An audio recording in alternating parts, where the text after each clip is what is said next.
P Santhosh Kumar, ഇപ്പോൾ ഈ വിഭാവനം ചെയ്തിരിക്കുന്ന ഡീലിമിറ്റേഷൻ ശരിയാണ്, ഞാൻ പറഞ്ഞത് അത് പരാജയപ്പെട്ടു പോയിരുന്നാലും വിഭാവനം ചെയ്തിരുന്ന ഈ ഡീലിമിറ്റേഷൻ അത് പ്രാബല്യത്തിൽ വരികയായിരുന്നുവെങ്കിൽ ഹിന്ദി ബെൽറ്റിലുള്ള ഒരു 4-5 സംസ്ഥാനങ്ങൾ നിർണ്ണയിക്കും. ഇപ്പോഴും ഏറെക്കുറെ അങ്ങനെയാണ്. എന്നിരുന്നാൽ പോലും ആരാണ് രാജ്യം ഭരിക്കേണ്ടതെന്ന്. പക്ഷെ അവിടെ ഒരു ഇമ്പാരിറ്റി വളരെ പ്രകടമായിട്ടുള്ളത്. ഇപ്പോൾ നോക്കൂ, നമ്മുടെ പോപ്പുലേഷൻ എന്ന് പറയുന്നത് ഏതാണ്ട് 2.5% ആണ്. കേരളത്തിൻ്റെ പെർസെൻറ്റ് ഇന്ത്യയിലേക്ക് നോക്കൂ, ഇന്ത്യയുടെ പോപ്പുലേഷനുമായി തട്ടിച്ചു നോക്കുകയാണെങ്കിൽ യു പിയിൽ അത് 15 മുതൽ 16% വരെയാണ്.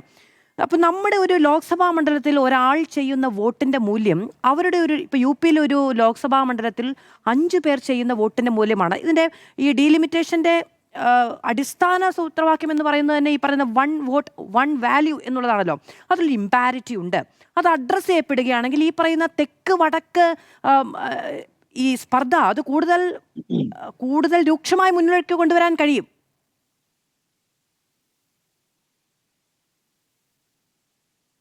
അല്ല, അതായത് ഞങ്ങൾ പറഞ്ഞുകൊണ്ടിരിക്കുന്ന കാര്യങ്ങളാണ് ഒരർത്ഥത്തിൽ ഇപ്പോൾ അങ്ങ് ആവർത്തിക്കുന്നത്.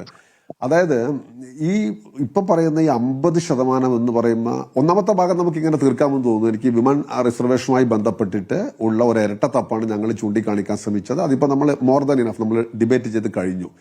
നമ്മളിനി ഇതിന്റെ ഭാഗമായിട്ട് പരാജയപ്പെട്ട ഡീലിമിറ്റേഷൻ ബില്ലിന്റെ കാര്യം ആലോചിക്കുമ്പോൾ ഒരു കാര്യം ഉറപ്പാണ്, ഈ ലോക്സഭാ സീറ്റുകളുടെ എണ്ണം വർദ്ധിപ്പിക്കേണ്ടതില്ല എന്ന ഒരു വാശിയൊന്നും നേരത്തെ ബഹുമാനായ അഭിഭാഷകൻ അദ്ദേഹത്തിന് ആ ഒരു അപ്രേക്ഷ തോന്നുന്നു. അത് ഭാവിയിലാണെങ്കിലും ആ കാര്യങ്ങളല്ല ഇപ്പോൾ നമ്മുടെ മുമ്പിലുള്ള വിഷയം എന്ന് പറയുന്നത്. ഒന്ന്, ഇത് തമ്മിൽ രണ്ടും ലിങ്ക് ചെയ്യേണ്ട കാര്യമില്ല എന്നുള്ളത് ഒരു ഭാഗം.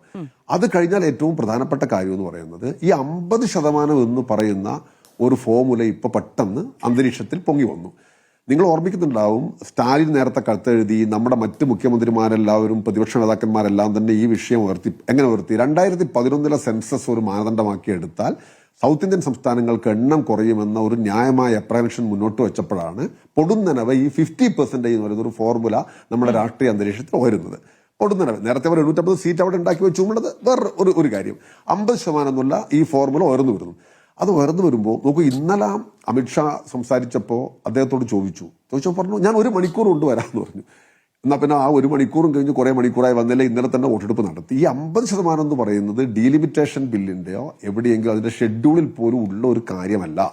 അത് പ്രധാനമന്ത്രിയുടെയും അതുപോലെ ആഭ്യന്തരമന്ത്രിയുടെയും പ്രസംഗത്തിന്റെ ഭാഗം മാത്രമായിരിക്കുന്ന ഒരു കാര്യമാണെന്നുള്ളതാണ് ഒരു കാര്യം നമ്മൾ മനസ്സിലാക്കുന്നത്. 50% വന്നാൽ തന്നെ അല്ല ഞങ്ങളെല്ലാവരുടെ കയ്യിൽ ആക്ട് ഉണ്ടല്ലോ. രണ്ടാമത്തെ കാര്യം, ഈ 50% എന്ന് പറയുന്ന ഒരു സംഗതി നടപ്പായി നിരിക്കട്ടെ, അപ്പോഴും സംഭവിക്കാൻ പോകുന്ന ഒരു കാര്യം എന്ന് പറയുന്നത് 3.68% ഉള്ള ഇപ്പോഴുള്ള കേരളത്തിന്റെ മൊത്തം ലോക്സഭയിലെ പ്രാതിനിധ്യം എന്ന് പറയുന്നത് 3.53 ചുരുങ്ങുന്നുള്ളതാണ്. എംപിമാരുടെ എണ്ണത്തിനകത്തുള്ള ഗ്യാപ്പ് പിന്നെയും വൈഡൻ ചെയ്യുന്നുള്ളതാണ്. അത് റിസോഴ്സ് അലോക്കേഷന്റെ കാര്യത്തിനകത്തൊക്കെ പിന്നെയും അത് വ്യാപകമാവുന്നുള്ളതാണ്. അത് വേറൊരു വലിയ പണ്ടോറ ബോക്സ് ആയതുകൊണ്ട് ഞാനിപ്പോൾ അതിലേക്ക് കടക്കുന്നില്ല. അതിനേക്കാൾ പ്രധാനപ്പെട്ട ഒരു പ്രശ്നം എന്ന് പറയുന്നത് ശ്രീ അഭിലാഷ് ഉൾപ്പെടെ ഇവിടെ ചൂണ്ടിക്കാണിച്ച ഒരു കാര്യത്തോടുള്ള എൻ്റെ ഒരു ചെറിയ വിയോജനക്കുറിപ്പായിട്ടാണ് ഞാൻ പറയുന്നത്. ഡീലിമിറ്റേഷൻ ബില്ലിനകത്ത് വിഭാവനം ചെയ്തിരിക്കുന്ന പുതിയ ഡീലിമിറ്റേഷൻ കമ്മീഷന് കൊടുത്തിരിക്കുന്ന അനിയന്ത്രിതമായിരിക്കുന്ന അധികാരങ്ങളാണ്. ആ അധികാരങ്ങൾ എന്ന് പറയുന്നത് നമ്മളിപ്പോൾ ആർട്ടിക്കിൾ 81 ഓഫ് ദ കോൺസ്റ്റിറ്റ്യൂഷൻ അനുസരിച്ച്, ഞാൻ അദ്ദേഹത്തെ പോലെ കോൺസ്റ്റിറ്റ്യൂഷൻ വിദഗ്ധനല്ല, 550 നമ്മുടെ ലോക്സഭയിൽ ഇപ്പോഴത്തെ സീറ്റിന്റെ മാക്സിമം ക്യാപ്പ് എന്ന് പറയുന്നത്.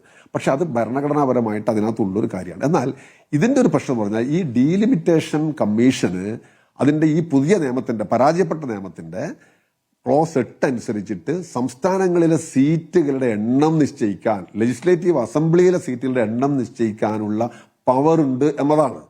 അതാണ് അതിനകത്ത് നമ്മൾ ഏറ്റവും അപകടകരമായ ഒരു കാര്യമായിട്ട് നമ്മൾ മനസ്സിലാക്കേണ്ടത്. അല്ലാണ്ട് ഡീലിമിറ്റേഷൻ കമ്മീഷൻ എന്ന് പറയുന്നത് ഒരു പുതിയ സംഗതിയല്ല, നേരത്തെ ഉണ്ടായിരുന്നു. നമ്മളിപ്പോൾ 2009 കേരളത്തിലെ അതിർത്തികൾ ഇലക്ഷൻ 2008 മറ്റോ ചെയ്ത് 9 മാറ്റിമറിച്ചത് ഡീലിമിറ്റേഷൻ കമ്മീഷനാണ്. അതല്ല പ്രശ്നം. പുതിയ നിയമത്തിന്റെ നടപ്പാകുമായിരുന്നെങ്കിൽ, ഹാഡ് ഇറ്റ് ബീൻ ഒരു പാസ്റ്റ് ആയിരുന്നെങ്കിൽ ഉണ്ടാകുമായിരുന്ന ഈ കമ്മീഷൻ അനിയന്ത്രിതമായ അധികാരങ്ങളിൽ ഒന്നാണ്. അവർക്ക് സംസ്ഥാനങ്ങളുടെ എണ്ണവും നിശ്ചയിക്കാൻ സാധിക്കുമായിരുന്നു എന്നതാണ് അതിന്റെ ഏറ്റവും അപകടകരമായിരിക്കുന്ന കാര്യം. അതുകൊണ്ട് ഡീലിമിറ്റേഷൻ കമ്മീഷൻ എന്ന് പറയുന്ന ഒരു പുതിയ ഒരു മാരക ശക്തിയുള്ള ഒന്നിനെ കൂടെ നമ്മുടെ ജനാധിപത്യത്തിലേക്ക് പ്രതിഷ്ഠിച്ചുകൊണ്ട് തോന്നിയതുപോലെ വരക്കാനും മാറ്റാനും എണ്ണം കൂട്ടാനുമുള്ള ഒരു സംവിധാനത്തെ ഒരുക്കുന്നു എന്ന ന്യായമായ അപ്രഹെൻഷനാണ് ഞങ്ങൾക്കെല്ലാം ഉണ്ടായിരുന്നത്. അതുകൊണ്ടാണ് ഞങ്ങൾ വളരെ ശ്രദ്ധാപൂർവം ഡീലിമിറ്റേഷനുള്ള അതാണ് പരാജയപ്പെട്ടത് എന്ന് പറയുന്നത്. ശ്രീ ശശി തരൂർ പാർലമെന്റിൽ നടത്തിയ പ്രസംഗം ഉൾപ്പെടെ പലരും, ഞാൻ പറയുന്നത് കട്ടിങ് അക്രോസ് പൊളിറ്റിക്കൽ ലൈൻസ് നടത്തിയ പ്രസംഗങ്ങളെല്ലാം നിങ്ങൾ ശ്രദ്ധിച്ചാൽ മനസ്സിലാക്കാൻ സാധിക്കും. അതായിരുന്നു ഏറ്റവും പ്രധാനപ്പെട്ട കാര്യം. അതുകൊണ്ട് ഞാൻ ഇങ്ങനെ സമ്മറൈസ് ചെയ്യാം. ലോക്സഭാ സീറ്റുകളുടെ എണ്ണം ഭാവിയിൽ വർദ്ധിക്കണമോ എന്ന് ചോദിച്ചാൽ ആരും അതിനെ എതിർക്കുന്നില്ല.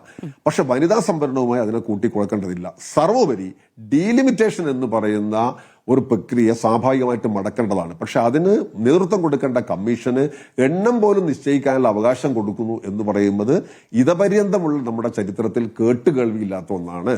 അതുകൊണ്ടൊക്കെ കൂടിയാണ് ഞങ്ങൾ എതിർക്കുന്നത്.